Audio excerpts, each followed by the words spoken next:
იყო შაშვი მგალობელი, ღმერთი თქვენი მწყალობელი. იყვნენ 8 ძმანი. ძმებმა თქვეს, ერთ ოჯახში 8 კაცმა როგორ უნდა ვიცხოვროთ. გავიყაროთ და ცალ-ცალკე ვიშრომოთ. ძმები გაიყარნენ და ბედის საძებნელად წავით წამოვიდნენ.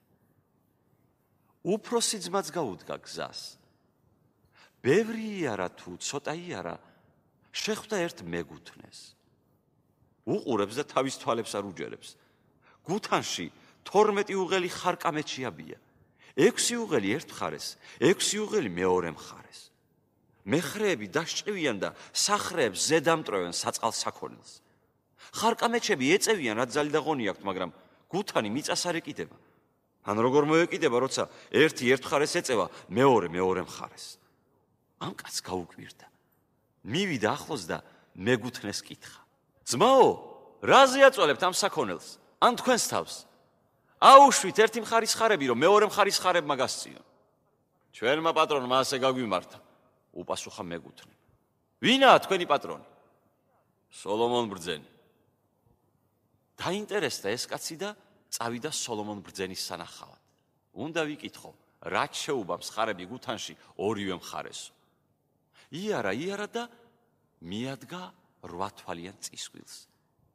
შევიდა შიგ და რას ხედავს? იფქვება დარჩეული ხორბალი. ფქვილი კი ძირს ჩადის და წყალს მიავს. ახლა მეწისქვილეს კითხა. რატომ საფქვილეებს არ დაუდგამთ, რომ ფქვილი შიგ ჩავიდეს? წყალს რა დატანთ? ამის პატრონმა ასე გამართა, უპასუხა მეწისქვილემ. ვინაა ამის პატრონი? სოლომონ ბრძენი. წავიდა ეს კაცი და მივიდა სოლომონ ბრძენთან. გამარჯობა. გაგიმარჯოს. სალამი დაუბრუნა სოლომონ ბრძენმა. ის გუთანი და წისქვილი თქვენია? კითხა მან. დიახ, ჩემია. ისე რად გამართეთ, ან ერთი ან მეორე? რადაც გავმართე, შენ უნდა ამიხსნა. თუ ვერ ამიხსნი, სიკვდილით დაგსჯი.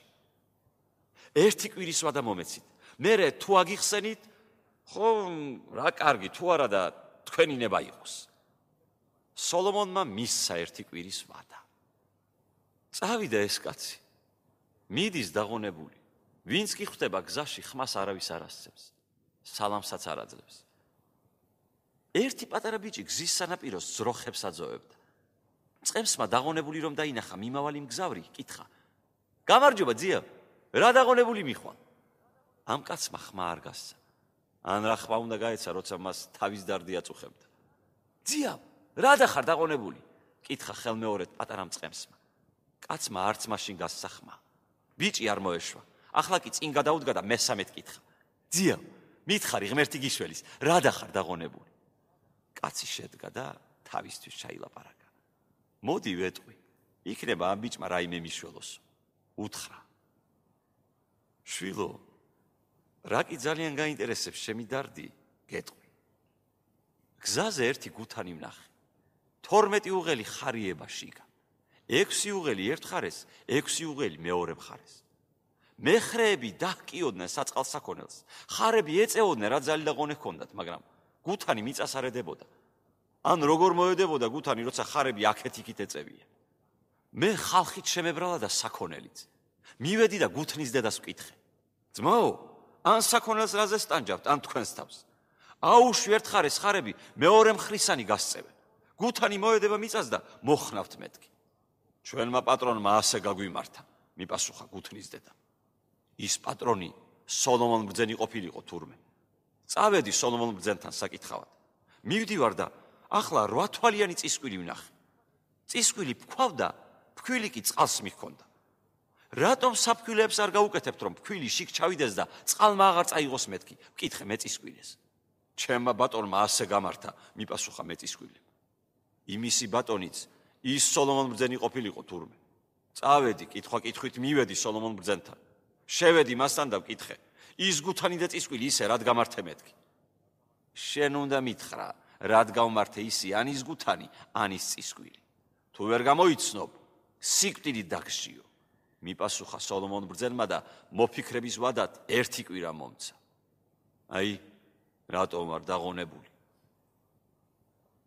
ბიჭმა უთხრა: მე გასწავლი, მაგრამ არ კი გამცე.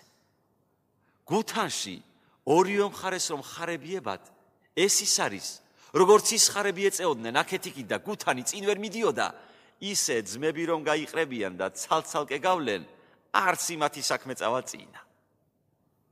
ის წისქვილი კიდევ იმას ნიშნავს, რომ თუ ოჯახში კარგი შემნახველი დედაკაცი არ არის, იგინდა 8 კაცი იყოს კარგი მომნაგრებელი, იმათი ქონება სულ წყალწაღებული იქნება.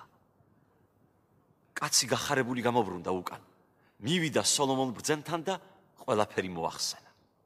მითხარი ვინ გასწავლა, თორემ სიკვდილი მაინც არ აქცდება, უთხრა გაბრაზებულმა სოლომონ ბრძენმა. თქმით ვერ გეტყვით, წამობრძანდი და შორიდან დაგანახვევთ. სოლომონმა შეაბმევინა ეტლი, ჩასხდნენ და წავიდნენ. პატარა ბიჭს ძროხები მუხის ჩრდილში შეერეკა და თვითონაც იქვე ბალაღზე წამოწოლილი იყო. ეტლმა რომ გაიარა, შემთხვევით ერთ ფურს დაეჯახა. ეგ ფური არ გამიბერწოთ, პატიოსანი სახარე ხბო ხავს, უთხრა პატარა მწყემსმა. სოლომონ ბრძენმა გააჩერებინა ეტლი. დააკვირდა მაკე ძროხას და უპასუხა: მართალია, სახარე ხბო ხავს, მაგრამ ნიშაა. არა, ნიშა არ არის, კუდვარდაა. ეს კუდი შუბლზე უძევს და შენ ნიშა გგონია, მიუგო მწყემსმა. გაიმართა ცილობა, დადვეს სანაძლეო, დაკლეს ფური, ამოაცალეს ხბო და მართლა კუდვარდა გამოვიდა. ბრძენი მე კი არ ყოფილვარ, ეს ყოფილა, თქვა სოლომონმა. ჩაისვა პატარა მწყემსი ეტლში, წაიყვანა სასახლეში და თავის ვეზირად დააყენა. ეს კაცი კი ოქრო ვერცხლი დააჯილდოვა და ისე გაისტუმრა.